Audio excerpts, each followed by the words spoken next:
स्वागत है आपका एग्जाम्स कोर्स में। आज हम जानेंगे pronoun and kinds of pronoun, सर्वनाम और उसके प्रकार। जानने से पहले ये जानना बहुत इंपॉर्टेंट है कि प्रोनाउन हम पढ़ते क्यों हैं। Pronoun is a important part of speech, जैसे कि मैंने आपको पिछली वीडियो में बताया था नाउन के बारे में कि नाउन और प्रोनाउन दोनों ही पार्ट ऑफ स्पीच के इम्पॉर्टेंट पार्ट्स हैं।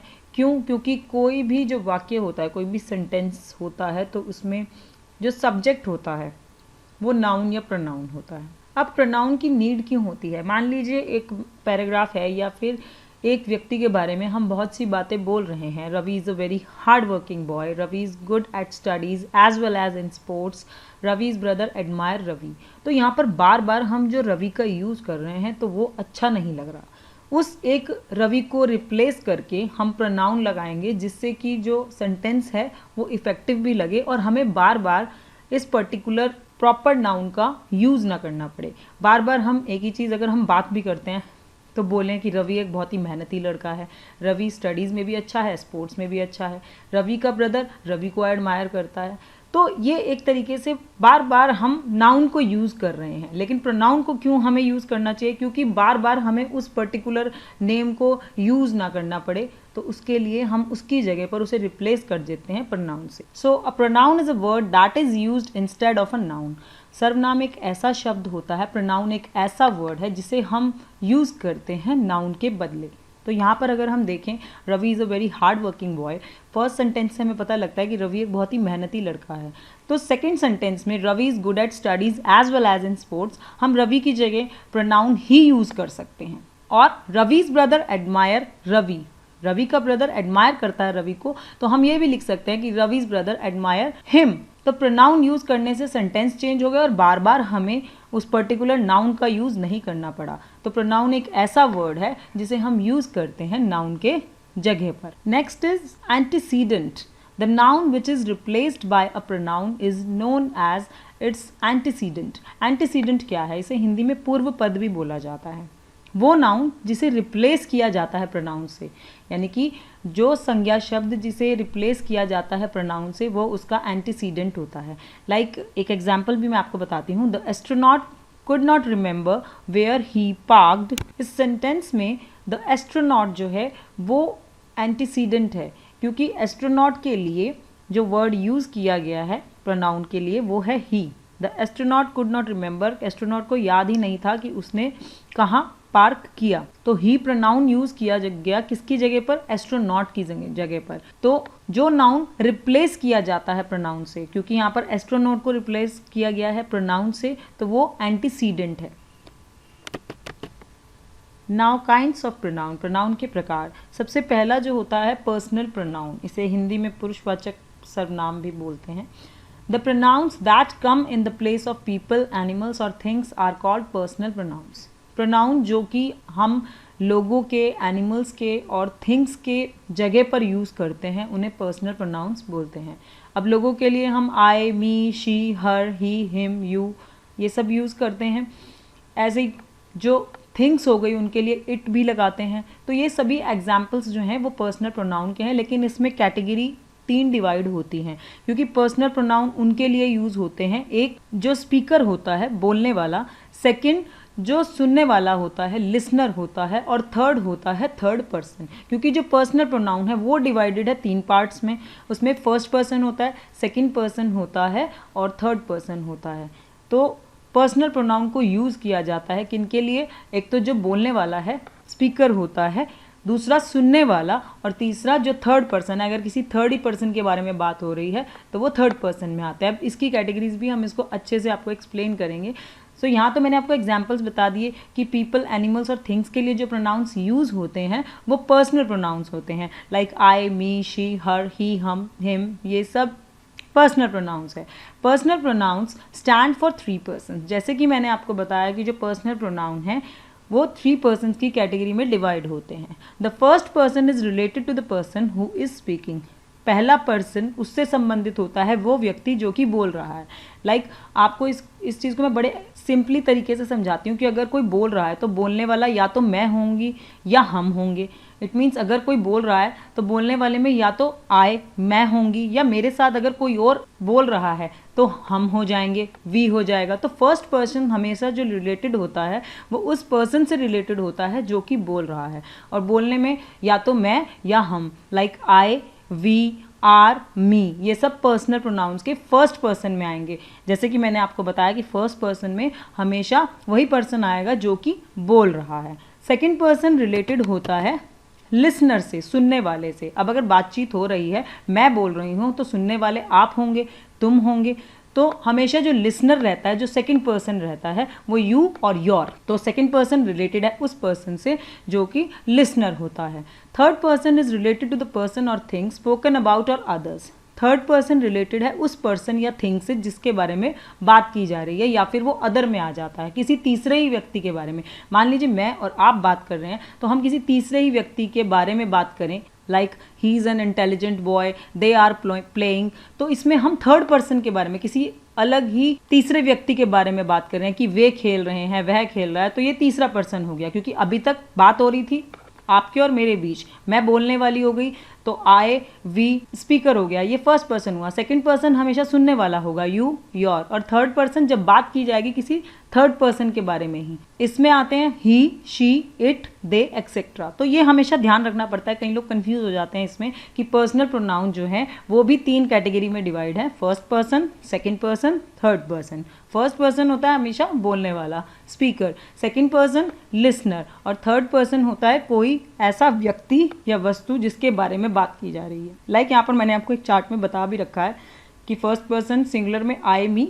अगर हम सिंगुलर देखें, एक वचन, तो आई, मैं सिंगुलर हूँ, और मी वो फर्स्ट पर्सन में। और अगर इसका प्लूरल देखें, अगर केवल मैं ही बोलने वाली हूँ तो वो सिंगुलर है, और अगर कोई मेरे साथ आ जाता है तो हम एक्सप्लेन करने वाले हैं, हम बोलने वाले हैं, तो वो प्लूरल में आ जाते हैं। फर्स्ट पर्सन का सिंगुलर आई, मी, और फर्स्ट पर्सन का प्लूरल जो है वो वी, आस। ऐसे ही सेकंड पर्सन में मान लीजिए मैं किसी से बात कर रही हूँ और पर्टिकुलर वो एक व्यक्ति है, तो उसके लिए मैं यू या योर लगाऊंगी। जैसे कि आपने देखा भी होगा, अगर मैं आपको बोलूँ कुछ भी तो और यू आर लिसनिंग, आप सुन रहे हो उस चीज़ को, तो यू आर लिसनिंग। अगर एक व्यक्ति भी बोल रहा है तब भी मैं यू आर लिसनिंग बोलूँगी, और अगर एक से ज़्यादा होंगे, आप लोग सुन रहे हैं, तो भी मैं यू आर लिसनिंग बोलूँगी। तो जो सेकंड पर्सन होता है वो सिंगुलर में भी यू और योर ये वर्ड यूज़ होते हैं, और प्लूरल में भी यू और योर ये वर्ड यूज़ होते हैं। First person I, me singular में रहता है, और प्लूरल में we, us. Second person as it is रहता है, क्योंकि तुम, आप, चाहे वो एक हो, एक वचन में हो, तो भी हम यू योर टर्म यूज़ करेंगे, और प्लूरल में भी अगर आप बहुत सारे लोग हैं, आप सुनने वाले हैं, तो तब भी यू और योर ही यूज़ किया जाएगा। थर्ड पर्सन कोई अन्य ही व्यक्ति या कोई अन्य ही वस्तु जिसके बारे में बात की जाती है, तीसरा व्यक्ति, third person, he, him, his, she, her, it. अब क्योंकि आप ये अच्छे से जानते हैं कि अगर कोई बॉय है तो उसके लिए इंग्लिश में जो हम प्रोनाउन यूज़ करते हैं वो ही होता है। ऐसे ही लड़की होती है तो उसके लिए हम शी लगाते हैं, तो ये सिंगुलर है, क्योंकि अगर किसी एक पर्टिकुलर लड़के के बारे में बात हो रही है तो हम ही लगाते हैं प्रोनाउन, हिम लगाते हैं, हिज लगाते हैं, और लड़की के लिए शी, हर, इट ये लगता है। लेकिन अगर प्लूरल में देखें, अगर हम किसी और व्यक्तियों के समुदाय के बारे में बात करें, कोई तीसरा व्यक्ति उनका ग्रुप है कि वे खेल रहे हैं, तो वो दे हो जाते हैं, देम हो जाते हैं। तो ऐसे ही थर्ड पर्सन का जो सिंगुलर है उसमें he, him, his, she, her, it आते हैं, और प्लूरल देखा जाए तो दे और देम आते हैं। बेसिकली हमें ध्यान इस बात का रखना है कि फर्स्ट पर्सन में स्पीकर आता है, सेकंड में लिसनर आता है, और थर्ड पर्सन में वो पर्सन और थिंग आते हैं जिनके बारे में बात की जाती है, जो अदर्स आ जाते हैं, थर्ड पर्सन ही आते हैं। तो ये 3 पर्सन में डिवाइडेड है personal pronoun. Second type is demonstrative pronoun, those pronouns which point out the object or objects to which they refer are demonstrative pronoun। वो pronouns जो कि point out करते हैं किसी भी चीज़ को या किसी वस्तुओं को, तो वो demonstrative pronouns कहलाते हैं। अगर मैं किसी चीज़ को point out करके बताऊँ कि ये this is a book, this is a mango, अगर कोई चीज़ मेरे पास है मैं बताऊँगी कि हाँ this is a mango, this is a book। अगर कोई चीज़ दूर होगी तो उसके लिए मैं दैट यूज़ करूँगी, दैट इज़ द ट्री। लेकिन मैं उसे पॉइंट आउट करके बताऊँगी उस ऑब्जेक्ट को, तो पर्टिकुलर ऐसे वर्ड जो पॉइंट आउट करते हैं किसी ऑब्जेक्ट या ऑब्जेक्ट्स को, वो डेमोन्स्ट्रेटिव प्रोनाउंस कहलाते हैं। Like this is a mango, that is the tree, these are apples, those are the trees. इसमें दिस, दैट, दीज, दोज, ये सारे पॉइंट आउट कर रहे हैं ऑब्जेक्ट्स को। ठीक है, एक चीज़ और मैं आपको बताना चाहूँगी कि दिस और दीज जो है वो उन ऑब्जेक्ट्स को पॉइंट आउट करते हैं जो कि नियर होते हैं। जो मेरे पास हैं ऑब्जेक्ट्स, उनके लिए हम दीज और दिस यूज़ करते हैं। अब this is a mango, it means ये एक मैंगो है और जो कि मेरे नियर है। दीज आर एप्पल्स, दीज का मतलब है बहुत सारे। हमेशा दिस यूज होता है सिंगुलर के लिए और दीज यूज होता है प्लूरल टर्म के लिए। लेकिन दिस और दीज जो है वो यूज किए जाते हैं ऐसे पॉइंट आउट करने के लिए ऑब्जेक्ट्स को जो कि हमारे नियर होते हैं। इसके ऑपोजिट जो दैट और दोज हैं, ठीक है, ये जो दैट और दोज टर्म है उनके लिए यूज़ किए जाते हैं जो ऑब्जेक्ट्स हमारे डिस्टेंस पर होते हैं, यानी कि थोड़ी दूरी पर होते हैं। अगर मैं बता रही हूँ दैट इज़ द ट्री, तो इसका मतलब वो थोड़े से मेरे डिस्टेंस पे है, दूरी पर है, नियर नहीं है। और दैट हमेशा सिंगुलर के लिए यूज़ होगा, दोज प्लूरल के लिए यूज़ होगा, लेकिन उन ऑब्जेक्ट्स के लिए यूज़ होगा जो कि डिस्टेंस पर होते हैं। हिंदी में अगर देखें तो दिस और दीज, दिस का मतलब है यह, दीज मतलब ये। तो जैसे कि दिस और दीज जो है इसका इस्तेमाल किया जाता है उन ऑब्जेक्ट्स को पॉइंट आउट करने के लिए जो कि नियर होते हैं। दिस हम सिंगुलर केस में करते हैं, दीज हम यहाँ पर दीज आर एप्पल्स लिख रहे हैं तो इट मीन्स बहुत सारे एप्पल्स हैं, ये प्लूरल में यूज होगा दीज। ऐसे ही दैट और दोज, दैट का मतलब है वह और दोज मतलब वे। अब दैट यूज होगा सिंगुलर टर्म में और प्लूरल में हम यूज करेंगे दोज, कि दोज आर द ट्रीज, वे पेड़ हैं, और दैट इज द ट्री, वह पेड़ है। तो यहाँ पर आपने देख लिया कि दिस और दीज कौन सा टर्म है। दिस मीन्स यह है, दीज मीन्स ये, दैट मीन्स वह, those means way. A less commonly used demonstrative pronoun is yonder. एक डेमोन्स्ट्रेटिव प्रोनाउन है यॉन्डर जिसका कम यूज होता है। यॉन्डर का मतलब होता है use to refer to something which situated at a distance.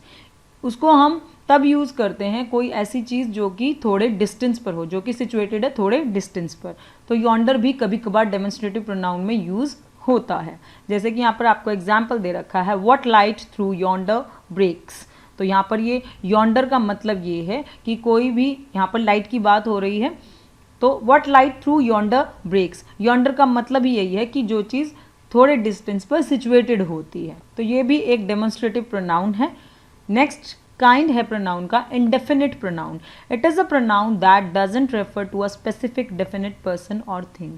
ये वो प्रोनाउन है जो किसी विशेष या फिर डेफिनिट पर्सन और थिंग को का बोध नहीं कराता है, यानी कि यह वह सर्वनाम है जो किसी भी एक विशेष या फिर जो निश्चित व्यक्ति और वस्तु होती है उसका बोध नहीं कराता। इनडेफिनिट प्रोनाउंस ऐसे होते हैं like someone, somebody, none, nobody. अब इसमें भी इनडेफिनिट प्रोनाउन के 3 टाइप्स हैं। लाइक इनडेफिनिट प्रोनाउन जो कि थर्ड पर्सन सिंगुलर के लिए यूज किए जाते हैं, ये थर्ड पर्सन है लेकिन सिंगुलर है। Like someone, somebody, anyone, anybody, none, nobody, one, everyone, everybody, something, anything, each, every, other, nothing, everything, little. ये सारे ही थर्ड पर्सन सिंगुलर है, थर्ड पर्सन के लिए यूज होते हैं लेकिन सिंगुलर हैं और इनडेफिनिट प्रोनाउन है, क्योंकि ये किसी भी, ये जो वर्ड है, ये समवन हो गया, समबडी, इसका मतलब है कोई भी। तो ये एक ऐसा वर्ड है जो कि किसी निश्चित व्यक्ति या वस्तु का बोध नहीं कराता है। तो ऐसे वर्ड्स जो कि विशेष व्यक्ति या वस्तु का बोध नहीं कराते हैं वो इनडेफिनिट प्रोनाउन होते हैं। मच, आइदर, नाइदर, अनदर, ये भी थर्ड पर्सन सिंगुलर में यूज होते हैं। अब थर्ड पर्सन प्लूरल जो कि इनडेफिनिट प्रोनाउन ही है, both, few, many, several, others. ये ऐसे वर्ड है, बोथ होता है दोनों, फ्यू मतलब कुछ, मैनी भी बहुत सारे, सेवरल भी ऐसे ही वर्ड है, तो ये प्लूरल के फॉर्म में यूज होते हैं। ये इनडेफिनिट प्रोनाउन जरूर हैं लेकिन थर्ड पर्सन प्लूरल है, क्योंकि जो अभी हमने एग्जाम्पल्स पढ़े थे, समबडी, समवन, एनीवन, एनीबडी, ये सारे थे थर्ड पर्सन सिंगुलर, और प्लूरल वाले हैं both, few, many, several, others. अब कुछ होते हैं थर्ड पर्सन जो सिंगुलर भी हैं और प्लूरल भी हैं, और उसको हम अकॉर्डिंग टू द सेंटेंस के जो सेंस है तब डिसाइड करते हैं कि वो सिंगुलर है कि प्लूरल है। लाइक ऑल, सम, मोर, नन, एनी, ये ऐसे वर्ड्स हैं जो कि थर्ड पर्सन सिंगुलर भी हैं और प्लूरल भी हैं। अब एक चीज़ आपने देखी होगी, इनका मीनिंग तो एक ही है, someone, somebody, anyone, anybody, everyone, everybody, no one, nobody. No one means कोई भी नहीं, नो बडी भी वही मीन है, एवरी वन मीन्स हर एक, एवरीबडी भी वही मीनिंग है कि हर कोई, तो है तो एक जैसे, लेकिन इनका यूज़ हम किस तरीके से करते हैं। जैसे आप जहाँ पर भी someone, anyone, everyone, no one लगा रहे हैं तो ये हम फॉर्मल यूज़ में लाते हैं, यानी कि इनको हम ऑफिस में यूज़ में लाते हैं औपचारिक रूप से। Someone, anyone, everyone, no one. Someone means कोई, एनीवन कोई भी, नो वन कोई नहीं, एवरीवन हर कोई, तो इसको हम फॉर्मल में यूज़ में लाते हैं। इनफॉर्मल यानी कि जब हम अपने फ्रेंड्स के साथ होते हैं तो हम इन वर्ड्स को यूज़ करते हैं अपने फ्रेंड्स के साथ। समबडी का मीनिंग भी वही है, कोई, एनीबडी मीन्स कोई भी, एवरीबडी मीन्स हर कोई, और नोबडी मीन्स कोई नहीं, लेकिन हम इसे यूज़ करते हैं अपने फ्रेंड्स के साथ ही कम्युनिकेशन में। Like somebody is knocking at the door, कि कोई दरवाजे पर खटखटा रहा है, तो तब हम ये इनफॉर्मल यूज़ में करते हैं। लेकिन यही काम अगर हमें फॉर्मल यूज़ में करना है, औपचारिक रूप से करना है, तो हम कहेंगे someone is knocking at the door. तो यही अंतर होता है इसमें। है ये सारे इंडेफिनिट प्रोनाउन जो कि किसी विशेष या फिर जो डेफिनेट होते हैं उन पर्सन और उन थिंग्स का बोध नहीं कराते, तो वो इंडेफिनिट प्रोनाउन होते हैं। किसी निश्चित विशेष व्यक्ति या वस्तुओं का बोध नहीं कराते, वो इंडेफिनिट प्रोनाउन होते हैं। Many indefinite pronouns also function as other parts of speech. कई इंडेफिनिट प्रोनाउंस ऐसे होते हैं कि वो ऐसे कार्य करते हैं दूसरे पार्ट्स ऑफ स्पीच की तरह, दूसरे parts of speech like adjective की तरह। यहाँ पर आपका एग्जाम्पल दे रखा है, another pen is to be use, I had like another drink. तो यहाँ पर जो अनदर वर्ड है वो एज एडजेक्टिव फंक्शन कर रहा है, क्योंकि जो ड्रिंक वर्ड हो गया वो नाउन है, और नाउन को जो क्वालिफाई कर रहा है वो अनदर वर्ड कर रहा है। तो कई इनडेफिनिट प्रोनाउन, जैसे कि यहाँ पर आपको बता रखा है another pen is to be use, यहाँ पर पेन नाउन है तो पेन को क्वालिफाई कर रहा है अनदर वर्ड, तो यहाँ पर भी ये एज एडजेक्टिव फंक्शन कर रहा है। तो यहाँ कहने का मतलब ये है कि जो इनडेफिनिट प्रोनाउंस होते हैं वो कई बार फंक्शन करते हैं as other parts of speech. Next kind is interrogative pronoun, जिसे हम प्रश्नवाचक सर्वनाम बोलते हैं। तो जैसे कि नाम से ही स्पष्ट है कि जो इंटेरोगेटिव प्रोनाउन होते हैं वो तब यूज़ किए जाते हैं जब कोई प्रश्न पूछा जाता है।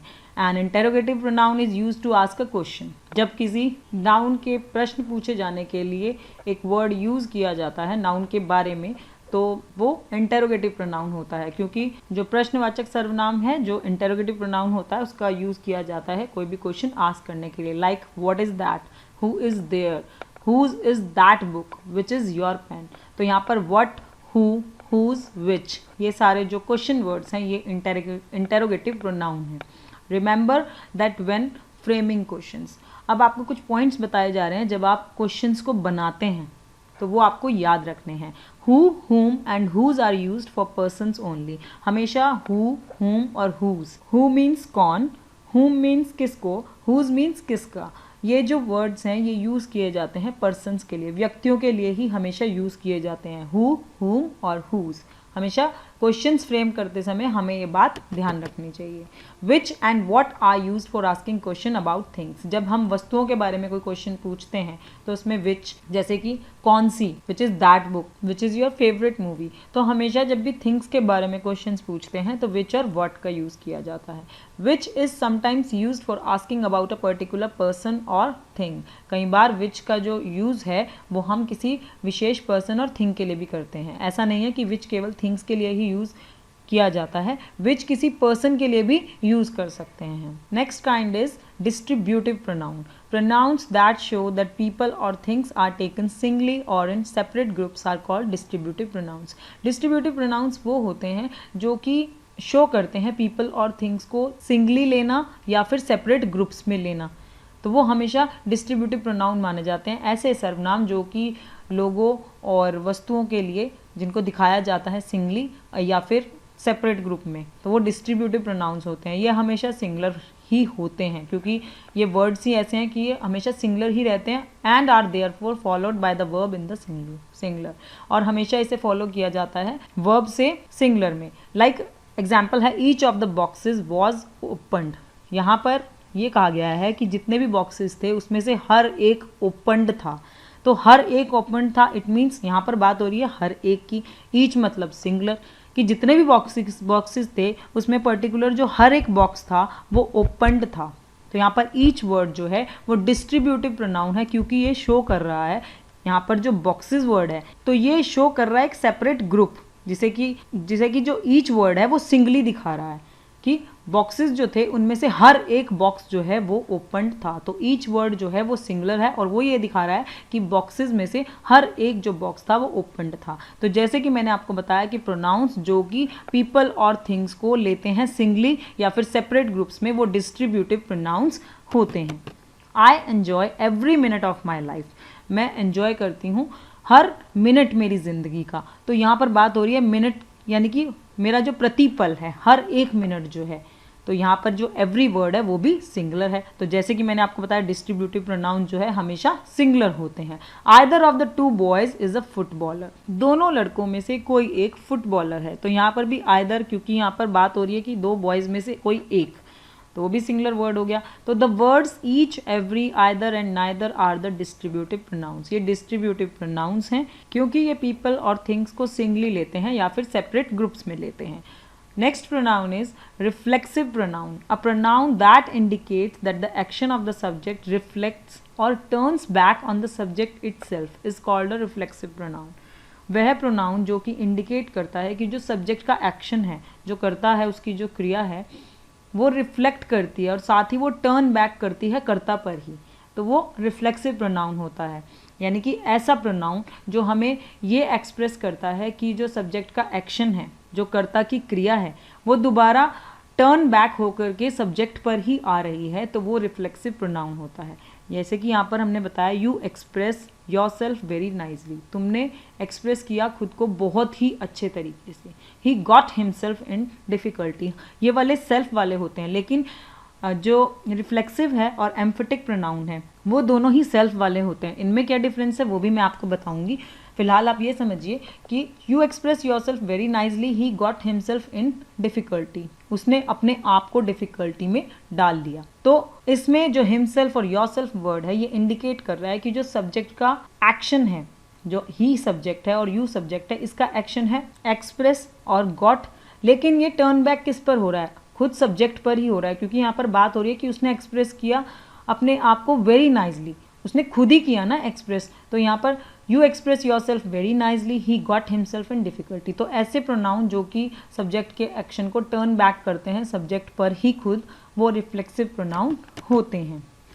प्रिया love singing to herself, तो यहाँ पर आपको बताया हुआ है वी है, हम वी के साथ कौन सा रिफ्लेक्सिव प्रोनाउन यूज़ करेंगे, इसमें आर सेल्फ्स आ रहा है। अब क्यों, क्योंकि जो बहुवचन होंगे, जो प्लूरल होंगे, उसमें ऑब्वियस बात है कि वो सेल्फ नहीं रहेगा।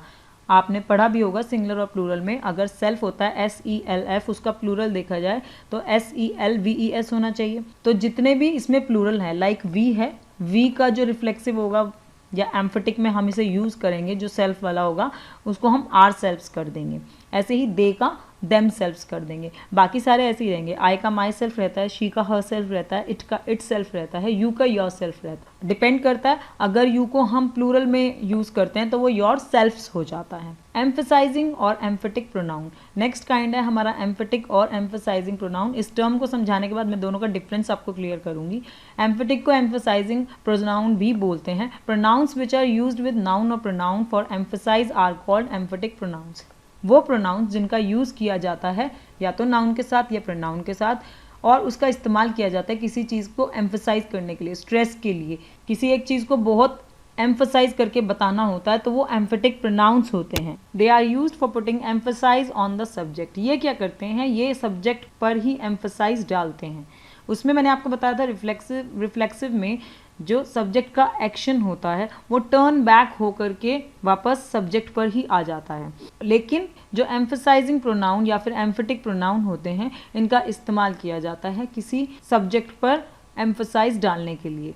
होते इसमें भी वर्ड्स वही यूज़ हैं, my self, her self, it self, बस उनका सेंस चेंज हो जाता है सेंटेंस में यूज़ करते time. Like I my self lifted the heavy box alone, मैंने खुद ही लिफ्ट किया भारी बॉक्स अकेले ही। अब यहाँ पर जोर दिया जा रहा है आई पर कि खुद ही किया मैंने, उसमें ऐसा नहीं था कि उस बात को स्ट्रेस किया जा रहा था। He himself refuse to go to the party, उसने खुद ही मना कर दिया पार्टी में जाने से।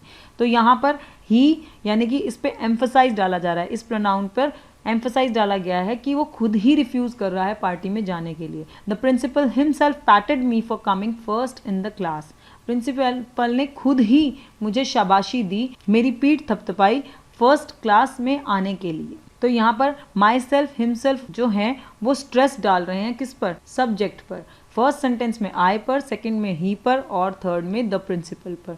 तो ये ऐसे प्रोनाउंस होते हैं जो कि एम्फसाइज डालते हैं सब्जेक्ट पर ही, जबकि रिफ्लेक्सिव में ऐसा नहीं होता है। अब यहाँ पर हम क्लियर कर देते हैं difference between reflexive and emphatic pronoun. A pronoun is a reflexive one if the action of the subject reflects upon the doer. Pronoun reflexive होगा अगर जो एक्शन होता है सब्जेक्ट का वो रिफ्लेक्ट करता है डूअर पर, और एम्फेटिक प्रोनाउंस जो होते हैं उनका इस्तेमाल किया जाता है जो सब्जेक्ट का एक्शन है उस पर एम्फसाइज डालने के लिए। वो सब्जेक्ट पर ही पर्टिकुलर स्ट्रेस डालता है कि उसने ही वो कार्य किया।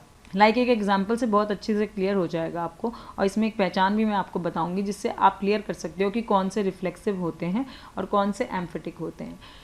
ही कट हिमसेल्फ, यहाँ पर जो रिफ्लेक्सिव प्रोनाउन है वो हिमसेल्फ है। Here the subject and object refer to the same person. यहाँ पर जो सब्जेक्ट है ही और जो ऑब्जेक्ट है हिमसेल्फ, ये दोनों ही एक सेम पर्सन के लिए रेफर किया गया है। ही के लिए ही हिमसेल्फ लगा है, ही हिमसेल्फ कट द केक, उसने खुद ही केक काटा। यहाँ तो यह ही कट हिमसेल्फ, उसने काटा खुद ही, ठीक है। लेकिन यहाँ पर स्ट्रेस दिया जा रहा है कि he himself cut the cake, उसने खुद ही केक काटा। Emphatic, here the emphatic pronoun himself merely puts emphasise on the noun he. यहाँ पर जो हिमसेल्फ वर्ड है वो स्ट्रेस डाल रहा है ही पर, यानी कि वो ये बात स्ट्रेस डाल के बता रहा है कि उसने खुद ही केक काटा। And emphatic pronoun can be remove from the sentence. जो एम्फेटिक प्रोनाउन होता है उसे हम सेंटेंस से अगर हटा दें, जैसे कि एम्फेटिक में आपको एग्जाम्पल दे रखा है ही हिमसेल्फ कट द केक, अगर हम इसमें से हिमसेल्फ एम्फेटिक प्रोनाउन हटा लें, the core meaning would not be affected, तो इसका जो मीनिंग है वो इतना प्रभावित नहीं होगा।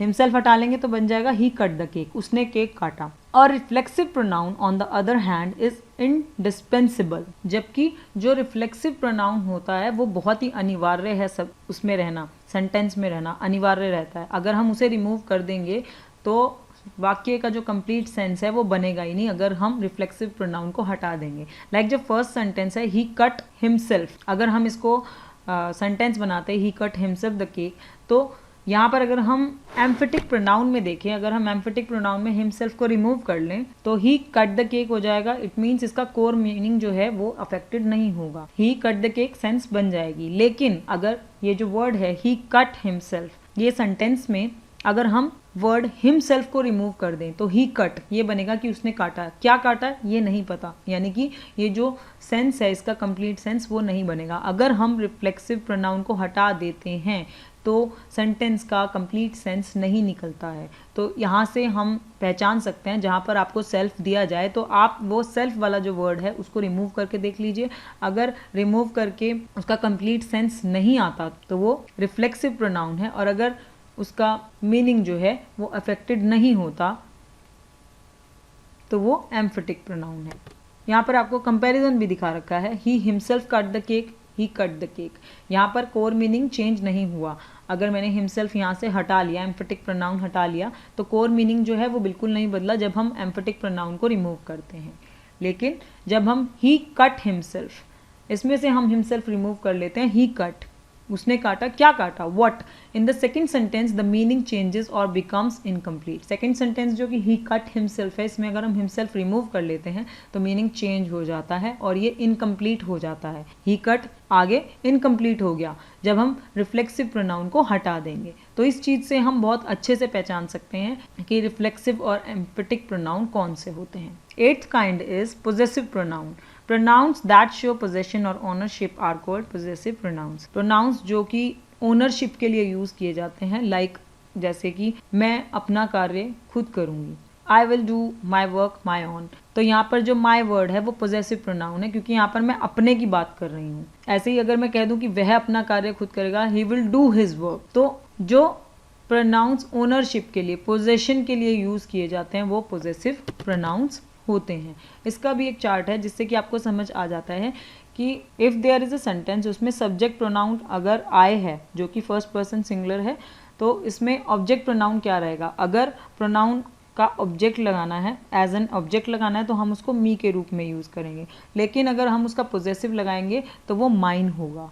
सेकेंड पर्सन सिंगुलर जो कि आप जानते हैं कि यू है, अगर उसका ऑब्जेक्ट प्रोनाउन लगाना है तो हम यू लगाएंगे और पॉजेसिव प्रोनाउन उसका योर्स आएगा। थर्ड पर्सन सिंगुलर में आते हैं हमेशा ही, शी, इट, जैसे कि मैंने आपको बताया था थर्ड पर्सन तीसरे व्यक्ति ही होते हैं तो उसमें ही, शी, इट आ जाते हैं सिंगुलर में, और प्लूरल में आते हैं वी, यू, दे। तो अगर कोई सेंटेंस है उसमें ही सब्जेक्ट प्रोनाउन है, ऑब्जेक्ट प्रोनाउन हिम यूज़ करेंगे, अगर पॉजेसिव लगाना है तो हिज लगाएंगे। शी सब्जेक्ट प्रोनाउन है, ऑब्जेक्ट प्रोनाउन हर लगाएंगे, पॉजेसिव ओनरशिप दिखाने के लिए हम हर्स यूज़ करेंगे। इट अगर सब्जेक्ट है, ऑब्जेक्ट हम प्रोनाउन का इट लगाएंगे और पॉजेसिव दिखाना होगा उसका, ओनरशिप दिखानी होगी इट की, तो इट्स लगाएंगे। फर्स्ट पर्सन प्लूरल, अब फर्स्ट पर्सन प्लूरल कौन सा होता है, मैंने आपको बताया था कि जो पर्सन फर्स्ट होता है वो हमेशा बोलने वाला होता है, स्पीकर होता है। अब सिंगुलर में आई आता है जिसको मैंने आपको पहले ही बता दिया, और फर्स्ट पर्सन प्लूरल कौन सा होगा, वी, वो भी स्पीकर ही होता है, बोलने वाला ही होता है। अगर वी है सब्जेक्ट प्रोनाउन तो हम ऑब्जेक्ट यूज करेंगे अस, और पॉजेसिव ओनरशिप दिखाने के लिए जो पॉजेसिव प्रोनाउन यूज होगा वो होगा आर्स। सेकंड पर्सन प्लूरल होता है हमेशा जो लिसनर होता है, सुनने वाला होता है, तो उसमें मैंने आपको बताया था क्योंकि तुम एक ऐसा वर्ड है या आप ऐसा वर्ड है कि मैं वो सिंगुलर में भी यूज़ कर सकती हूँ। अगर एक व्यक्ति से बात कर रही हूँ, सुनने वाला एक है तो भी यू यूज़ होगा, और अगर एक से ज़्यादा है तो यू यूज़ होगा। तो यहाँ पर सेकंड पर्सन जो प्लूरल है वो भी यू है, अगर हम उसे ऑब्जेक्ट प्रोनाउन की तरह यूज़ करेंगे तो भी यू आएगा, और पॉजेसिव प्रोनाउन के लिए योर्स लगाएंगे। थर्ड पर्सन प्लूरल है दे, जो तीसरा व्यक्ति होता है। थर्ड पर्सन में सिंगुलर में आ जाते हैं ही, शी, इट, और थर्ड पर्सन प्लूरल है दे। उसके लिए ऑब्जेक्ट प्रोनाउन हम देम लगाएंगे और पॉजेसिव प्रोनाउन हम देयर्स का यूज़ करेंगे। Example, mine, ours, his, hers, its, theirs and yours, ये सारे ही पॉजेसिव प्रोनाउंस के एग्जाम्पल है। टेबल आपको इसलिए दिखाई गई थी जिससे कि आप किसी सेंटेंस में अगर यूज़ करना हो तो एक सब्जेक्ट प्रोनाउन आपको दे रखा हो तो आपको पता हो कि ऑब्जेक्ट प्रोनाउन क्या लगाना है और पॉजेसिव प्रोनाउंस क्या लगाने हैं। Your sari is more beautiful then mine, यहाँ पर बोला गया है कि तुम्हारी साड़ी जो है वो मोर ब्यूटीफुल देन माइन, मेरी साड़ी से ज़्यादा खूबसूरत है। तो यहाँ पर जो माइन वर्ड है ये पॉजेसिव है, यहाँ पर ये ओनरशिप दिखा रहा है। Possessive adjectives, possessive pronoun. Possessive भी दो प्रकार के होते हैं, एज एडजेक्टिव्स और प्रोनाउंस। जैसे कि यहाँ पर दो सेंटेंस है कि दिस इज़ माई हाउस, कि यह मेरा हाउस है, तो यहाँ पर ये एज एडजेक्टिव है, पॉजेसिव एडजेक्टिव, क्योंकि यहाँ पर ये बता रहा है कि ये जो हाउस है वो मेरा है, पोजेशन दिखा रहा है, ओनरशिप दिखा रहा है, लेकिन साथ के साथ उसमें एक नाउन वर्ड भी लगा है कि हाउस के बारे में बता रहा है कि वो मेरा है, तो ये एज एडजेक्टिव यूज हो रहा है क्योंकि इसमें नाउन भी आ गया साथ में। और अगर इसी का पॉजेसिव प्रोनाउन देखें हम, दिस हाउस इज माइन, यह हाउस मेरा है, तो यहाँ पर ये पॉजेसिव एडजेक्टिव नहीं है क्योंकि पहले वाले सेंटेंस में दिस इज माई हाउस में हाउस के साथ उसकी विशेषता बताई जा रही थी कि हाउस किसका है, मेरा है, साथ में ओनरशिप भी आ रही थी कि हाँ हाउस मेरा है। लेकिन पॉजेसिव प्रोनाउंस में दिस हाउस इज माइन, कि यह घर इज माइन, मेरा है, तो ये आपका एज पॉजेसिव प्रोनाउन यूज हो रहा है। दिस इज हर बैग, ऐसे ही ये जो सेंटेंस है this is her bag, bag एक नाउन है और इसकी जो पॉजेसिव एडजेक्टिव के रूप में यहाँ पर यूज हो रहा है हर। और पॉजेसिव प्रोनाउन में अगर हम इसे चेंज करना चाहेंगे तो इसको हम यूज कर देंगे दिस बैग इज हर्स, क्योंकि जो पॉजेसिव प्रोनाउंस होते हैं mine, ours, his, hers, its, theirs, yours, ज़्यादातर सब में एस लग जाता है। मी का आय का माइन बन जाता है बस, बाकी सब में अगर वी है तो उसका आर्स बन जाएगा, दे का देयर्स बन जाएगा, ही का हिज बन जाएगा, शी का हर्स बन जाएगा। तो इसलिए पॉजेसिव एडजेक्टिव और पॉजेसिव प्रोनाउंस पहचानने ज़्यादा कोई डिफिकल्ट नहीं होते, क्योंकि यहाँ पर आप देख ही रहे हैं यहाँ माय है और हर है और उधर हमने हर्स कर दिया। तो जैसे कि मैंने आपको बताया माई तो यूज़ होगा पॉजेसिव एडजेक्टिव्स में, ऐसे ही हर में, लेकिन प्रोनाउंस में हमेशा जो पॉजेसिव प्रोनाउंस होते हैं उसमें हमेशा हिज, हर्स, देयर्स, इट्स, ये सब यूज़ होता है। आई के लिए माइन यूज होता है। तो यहाँ से बहुत इजीली पहचाना जाता है कि कौन सा पॉजेसिव प्रोनाउन है और कौन सा पॉजेसिव एडजेक्टिव है। It's a contraction of it is, ये जो इट्स है वो इट इज़ का शॉर्ट फॉर्म है। जैसे कि यहाँ पर आपको एग्जाम्पल दे रखा है, it's a nice day, isn't it, कि यह एक नाइस डे है ना, but it's the possessive form of it, ये इसकी पॉजेसिव फॉर्म है, इट की पॉजेसिव फॉर्म है। जैसे कि यहाँ पर आपको एग्जाम्पल दे रखा है, that house belongs to Mrs Roy, कि यह जो घर है वो बिलोंग करता है मिसेज रॉय को। Its doors are painted red, यहाँ पर बात हो रही है इट्स किसके लिए लगा है, यहाँ पर ये जो प्रोनाउन यूज़ किया जा रहा है पॉजेसिव प्रोनाउन, ये यूज़ किया जा रहा है दैट हाउस के लिए, कि वो घर बिलोंग करता है मिसेज रॉय को और उसके दरवाजे रेड पेंटेड हैं, रेड कलर में पेंटेड हैं। तो इट्स जो है वो पॉजेसिव प्रोनाउन है। और जैसे कि मैंने आपको बताया कि जो इट्स है वो पॉजेसिव फॉर्म भी है, ज़रूरी नहीं है कि ये जो आप ऊपर वाला देख रहे हैं जहाँ पर आपको इन्वर्टेड कोमा दिख रहा है, सिंगल इन्वर्टेड कोमा, ये तो कॉन्ट्रैक्शन हो गया इट इज़ का, लेकिन ये वाला इट इज़ नहीं है, ये इट्स है, ये पोजेसिव फॉर्म है। यहाँ पर बात हम पोजेसिव फॉर्म की कर रहे हैं, यहाँ पर कॉन्ट्रैक्शन की बात नहीं हो रही है। वो इसलिए क्लियर किया है कि अगर इन्वर्टेड कॉमा आता है तो वो कॉन्ट्रैक्शन है, वो शॉर्ट फॉर्म है इट इज़ का, लेकिन यहाँ पर इट इज़ नहीं है, ये इट्स है। ये इट्स यूज़ किया जा रहा है पोजेशन के लिए कि जो वो हाउस है वो बिलोंग करता है मिसेस रॉय को और उसके दरवाजे जो हैं वो रेड पेंटेड है। Next pronoun is relative pronoun. A pronoun that relates a noun that comes before it to a group of words that follow is called relative pronoun. इसे हम हिंदी में संबंधवाचक सर्वनाम भी बोलते हैं। एक ऐसा प्रोनाउन जो कि एक नाउन को रिलेट करता है, जो हमेशा ऐसे ग्रुप ऑफ वर्ड से पहले आता है जिसे वो फॉलो करता है। यानी कि आप इसमें ये देखिए कि जो रिलेटिव प्रोनाउन होते हैं इसमें दो सेंटेंसेस ज्वाइन होते हैं, दो सेंटेंसेस ज्वाइन होते हैं और वो वापस रिलेट करते हैं नाउन वर्ड से ही जो कि यूज़ हुए हैं उस सेंटेंसेस में।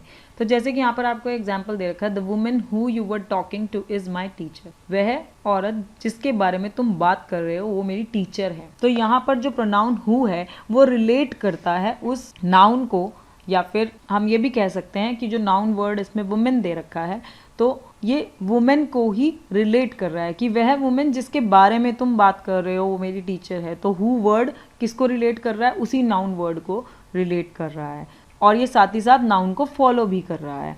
तो इसलिए ये रिलेटिव प्रोनाउन है। इसमें दो सेंटेंसेस ज्वाइन होते हैं क्योंकि यहाँ पर दो सेंटेंसेस की बात हो रही है कि वुमेन जिसके बारे में तुम बात कर रहे हो इज़ माई टीचर। तो ये जो हु वर्ड है वो संबंध बता रहा है वुमेन के बीच में, वुमेन और साथ ही साथ कि उस टीचर के संबंध के बारे में, कि उस टीचर जिसके बारे में तुम बात कर रहे हो। ऐसे ही एक सेंटेंस है, this is the knife with which I cut the cake. यह वो नाइफ है जिससे मैंने केक काटा था। तो यहाँ पर भी दो सेंटेंसेस ज्वाइन हो गए कि ये वो नाइफ है जिससे मैंने केक काटा। इसे हम इस तरीके से भी बोल सकते हैं कि यह वो नाइफ है, केक काटा है मैंने इस नाइफ से।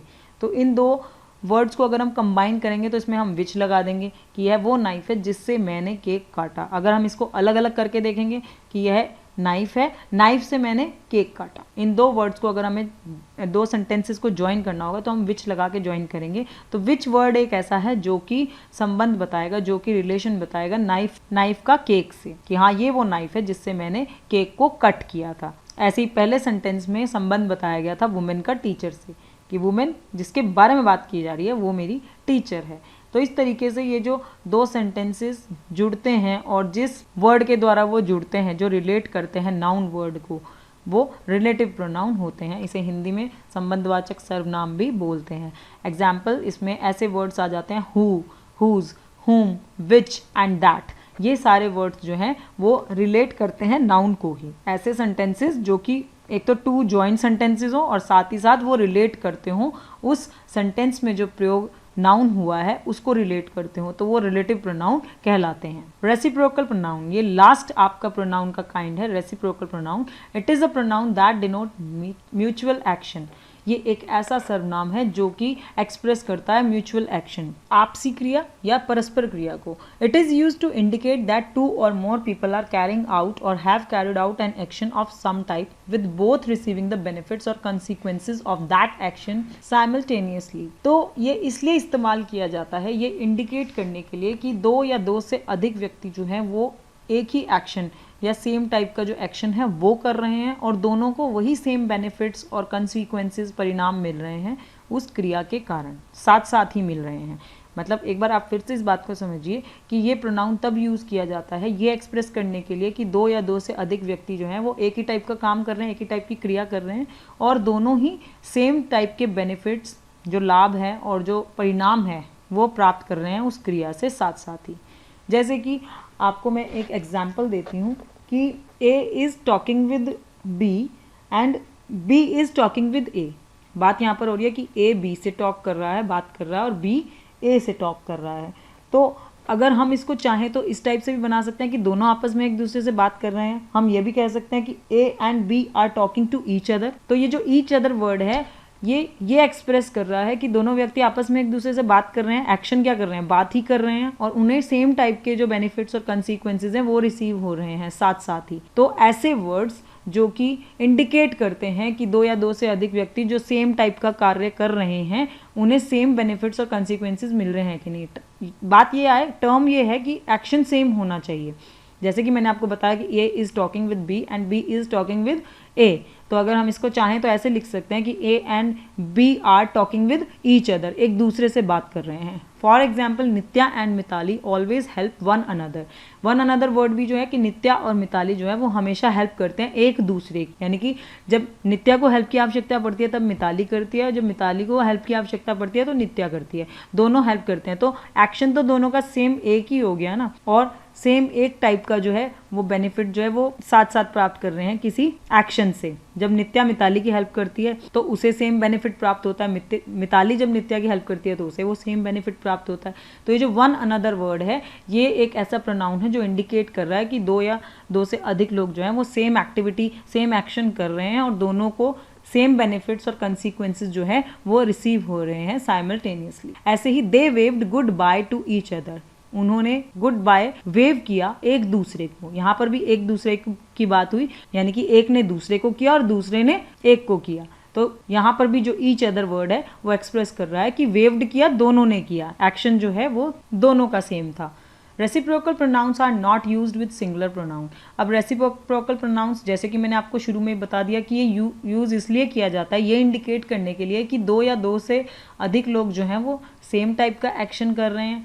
अब जब 2 या 2 से अधिक लोग होंगे तो सिंगुलर तो होगा नहीं, तो रेसिप्रोकल प्रोनाउंस को कभी भी सिंगुलर प्रोनाउन के साथ यूज नहीं किया जाता है। The highlighted pronouns indicate that 2 or more people carry out an action and receive its effect at the same time। यहाँ पर जो हाईलाइटेड प्रोनाउंस हैं वन अनदर और ईच अदर, ये दोनों ही ये बताते हैं कि जो 2 व्यक्ति हैं या 2 से अधिक व्यक्ति हैं वो एक ही एक्शन को कैरी आउट कर रहे हैं और उसका इफेक्ट जो है, जो उस एक्शन का प्रभाव है वो सेम टाइप पर रिसीव कर रहे हैं। तो रेसिप्रोकल प्रोनाउंस वो हैं जो प्रयोग किए जाते हैं ये इंडिकेट करने के लिए कि 2 या 2 से अधिक व्यक्ति एक सेम टाइप का एक्शन एक ही टाइम पर कर रहे हैं और उन्हें उस एक्शन से सेम इफेक्ट और बेनिफिट्स कंसिक्वेंसेस प्राप्त हो रहे हैं।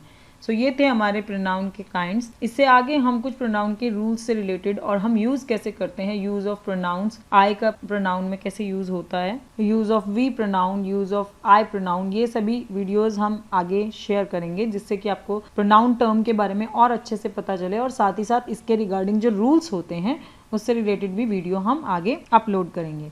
तो जुड़े रहिए हमारे चैनल के साथ, पसंद आने पर इसे लाइक कीजिए, सब्सक्राइब कीजिए। Thank you.